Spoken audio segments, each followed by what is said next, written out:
ሰብ ኣሰራት ኣጋር ጥራሕ ኣይኮነን ዝገድፍ ዘይርአ ግን ዝመርሕ ዘይርምሰስ ግን ረዚን ዘይዕድግ ግን ክቡር ተመክሮ ጥበብ ክብሪ እምነት ባህሊ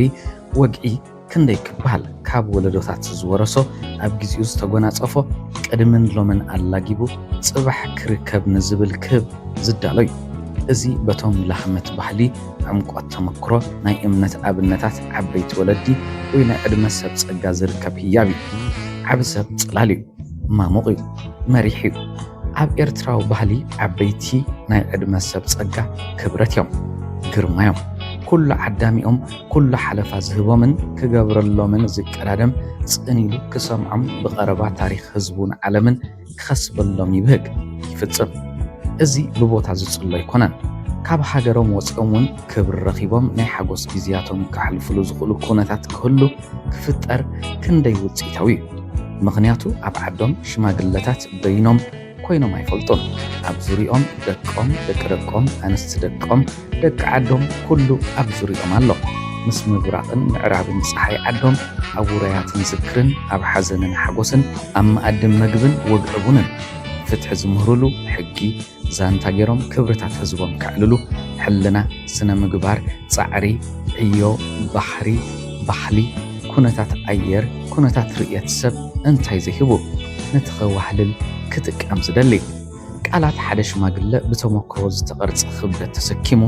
ንኹሉ መስገደላት ህይወት ካብ ብርቂ ከመይ ከም ዝደሓነ ንዓውደ ኹናት ከመይ ከም ዝሰገሮ ማሕበረሰባት ከም ብሓድሽ ንምህናፅ ወይ ንምትዕርራይ ዝተኸደ ጉዕዞ ብዛዕባ ሓዳርን ትዕግስትን ቅንዕናን ሓላፍነትን ምኽሪ ኣካፊሎም ኣብ ስድራ ቤታት ንዘጋጥም ግጭት ከመይ ይፈትሑ ነይሮም ማለት ንኽፈርዱ ዘይኮነስ ንኽመርሑን ንኽዓርቁን እዮም። ተረኦም ሓይሊ ዘይኮነስ ጥበብ ነይርዎ። ስለዚዩ ስለ ኤርትራውያን ሽማግለታት ወይ ዓበይቲ መደባት ክህሉ ግድን ኣገዳሲ ዝኸውን። ኣብ ካልገሪ ካናዳ ብዙሓት ትካላት ንዓበይቲ ነፃ ኣገልግሎት ዝህባ ይርከባ። ጽምዋ ከይስምዖም ኣገልግሎታት ብቐሊሉ ዝረኽቡሉን ናይ ጥዕና ናይ ትምህርቲ ንኣእምራዊ ኩነቶም ዝግደሳን ዝሕብሕባን ወለንታውያን ማሕበራትን ትካላትን ይርከባ። ንብዙሓት ኣብዛ ከተማ ዝርከቡ ኣረጋውያን ከም ዝኣመሰለ ቦታታት ወሃብቲ ኣገልግሎት ጥራሕ ኣይኮኑን መስመራት ህይወት እየን። ናይ ሽምግልና እዋን ብምስትምቓር ዝሕልፍሉ ኣረጋውያን ብዝሒ ህዝቢ ካልጋሪ እናወስኸ ኣብ ዝኸደሉ ዘሎ እዋን ማሕበረሰባዊ ትካላትን ህዝባዊ መደባትን ኣካላዊ ድሌታት ጥራሕ ዘይኮነ ስነ ኣእምራዊ ማሕበራዊ ጽቡቕ ህይወት ኣረጋውያን ኣብ ምድጋፍ ዓቢ ተራ ይፃወቱ። እዚ ንደቂ ሃገር ጥራሕ ኣይኮነን ዝምልከት መሓድስ መጻእቲ እውን የጠቓልል እዩ። ኣብ ማሕበረሰብ ኤርትራውያን ካናዳውያን ነበርቲ ካልገሪ ኢካክ እዚ ዓይነት ኣገልግሎታት ተጀሚሩ ይርከብ። ንብዙሓት ዓበይቲ ካብ 55 ዕድመን ልዕሊኡን ጠርኒፉ ዝኸይድ ናይ 4 ዓመት መደብ ዓበይቲ ወለዲ ብስራሕ ዘይተሓዙ ከም ዓዶም ብፅሕ ምልስ ክብሉ ዘይምእምእ ማሕበረሰባዊ ነጥፈታት ውሕድ ዝብሎ ብሓፈሽኡ ኣብ ስራሕ ብዘይምህላው ዘዕልልዎ ዓርከ መሓዛ ክውሕዶም ውሉዳቶም ብስራሕ ኣዝዮም ትሑዛት ብምዃኖም ግዜ ሂቦም ከዕልልዎም ከዛውርዎም ክሕብርዎም ዛንታታት ክኸስብሎም ኣይክእሉን ይህልው። ኣብዚ መደብ ግን ንጥዕና ዝኸውን ኣፍልጦን እንታይ ኣበይ ክረኽቡ ይኽእሉ ዝህብ ሓበሬታን ዝረኽብሉ ኣብ ሃገረ ካናዳ ክፈልጥዎ ዘለዎም ነቶም ዘገድሶም ናይ ትምህርቲ ዕድላት ብፍላይ ሓፀርቲ ስልጠናታት ናይ ቋንቋ ኣብ ዕለታዊ ህይወት ንምብሃል ዝኽእል ክመሃሩ መሰረታዊ ኣጠቓቕማ ቴክኖሎጂ ክቐስሙ ጥዕና ጠቀስ ኣብ ኣመጋግባ ሕዱር ሕማም ምሕደራ ጭንቀት ሕማም ረስዒን ካልእን ዕድመ ኣብ ምድፋእ ክረኣዩ ዝኽእሉ ግን ንምሕደረኦም እንታይ ክግበር ይከኣል ዝብሉ ኣርእስታት ክወሃቡ ኩሎም ዝወሃቡ ምኽሪ ትምህርቲ ስልጠና ብመዛንኦም ዓበይቲ ወይ ብመንእስያት ደቆም ክካየዱ እዩ። ብኽኢላታት እውን ክድገፍ ምዃኑ ካብቲ መሳጥ ክገብሮ ዝኽእል ተባሂሉ ተኣሚኑሉ ዘሎ እዩ። ብዓብኡ እውን ዓበይቲ ወለዲ መዛንኦም ብምርካብ ናይ ዕላልን ተመክሮ ምውሃብን ግዜ ክህልዎም ኣብ ውሽጢ ከተማ ካልገርን ወፃኢ ካብ ከተማን ናይ ምዝዋር መደብ ክስርዓሎም ወለንትኦም ንመንእስያትን ንኣሽቱን ተመክሮ ህይወት ክህብሉ ዝኽእሉ መድረኻት ምድላው ምውሃብን ተቐባልን ዓቢ መኽሰብ እዩ። እዚ ካብ ተነጽሎ ኣብ ቤትካን ብጽምዋን ምንባር ክገላግል ጥራሕ ዘይኮነ ናይ ሕብረተሰብና ሓቢርካ ናይ ምንባር ባህሊ እውን ብመጠኑ ክፍውስ እዩ።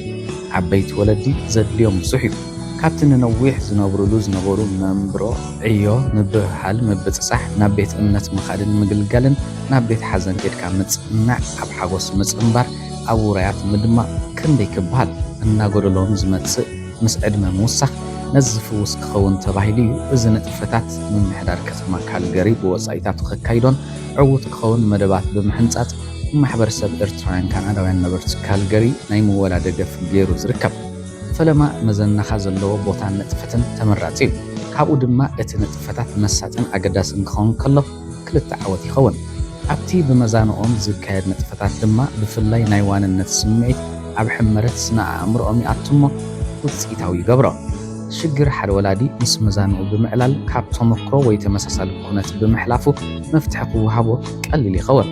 ኣብ ጽምዋ ዝስምዖም ግዜ ምስቶም ድሮ ተላልዮም ዓሚቕ ርክባት ፈጢሮም ዘለው ብቴሌፎን እውን ዘዕልልዎ መዘና ይህልዎም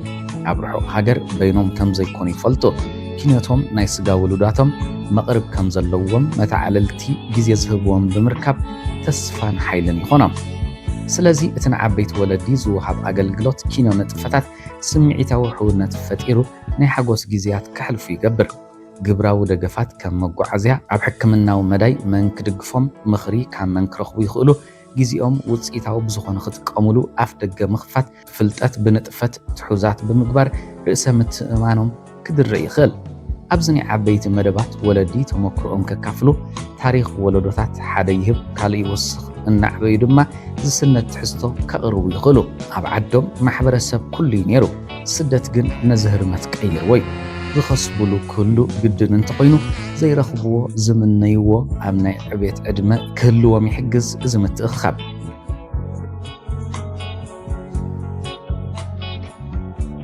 እዚ ንጥፈታት እምበር ናብቲ ናይ ሓባር ህይወትን ዕላልን ወትሩ ፍልጠት ኣብ መሃብን ምቕባልን ክርከቡን ከለው ትርጉም ምንባር ብገለ ሚእታዊት ከምቲ ናይ ዓዶም ስምዒት ክፈጥረሎም ክሕግዝ እዩ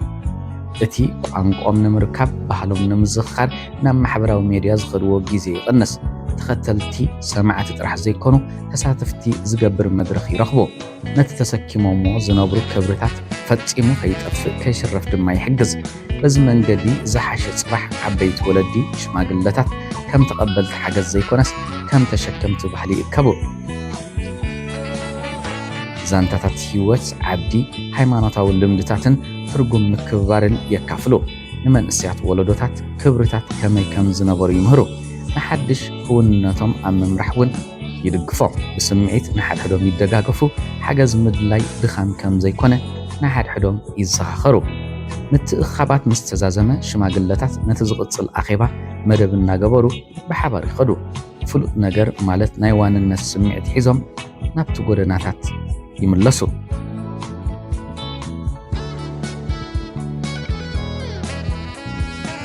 መደብ ዝሓሸ ጽባሕ ንዓበይቲ ወለዲ እንተነጽሎን ምፍታሕ ጥራሕ ኣይኮነን ዛዕባ እቲ ህይወት ኣብ ሓደ እዋን ስምዖም ዝነበረ ኣገባብ ምምላስ እዩ ምትእስሳር ዘለዎን ኣኽብሮትን ትርጉም ዘለዎን እዩ ሽማግለታት ዝነበሩ ክብርታት ምኽባርን ንመጻኢ ወለዶታት ዝቐርጹ ምዃኖምን ምርግጋጽ እዩ ሽማግለታት ክኸብሩ ከለው ባህሊ ይነብር ዓበይቲ ወለዲ ክድገፉ ከለው ማሕበረሰባት ድልዱላት ኮይኖም ይቕጽሉ ኣብ ማሕበረሰባት ኤርትራውያን ካናዳውያን ነበርቲ ካልገሪ ሽማግለታት ብስደት ድሕሪት ክተርፉ በይኖም ኮይኑ ክስምዖም የብሉን እምነት ባህልን ጥበብን እናውረሱ ንቕድሚት ዝግስግሱ ነፍሶም ዝሃንጽሉ ኣብ ዓዲ ዋና ብዝከኣል መጠን ከምቲ ዝምነይዎ ጥዑይ እዋናት ክሕልፉ ናብዚ ናይ ዓበይቲ ወለዲ መደብ ክሓብሩ ይዕደሙ ኣብ ኢካክ ዓበይቲ ወለዲ ተሳተፍቲ ጥራሕ ኣይኮኑን ስድራ ቤት እቲ ዝካየድ ንጥፈት እምበር ሽማግለታት ምኽባር ኣብ ባህሊ ኤርትራውያን ልምዲ ይኮነን ሓላፍነት እዩ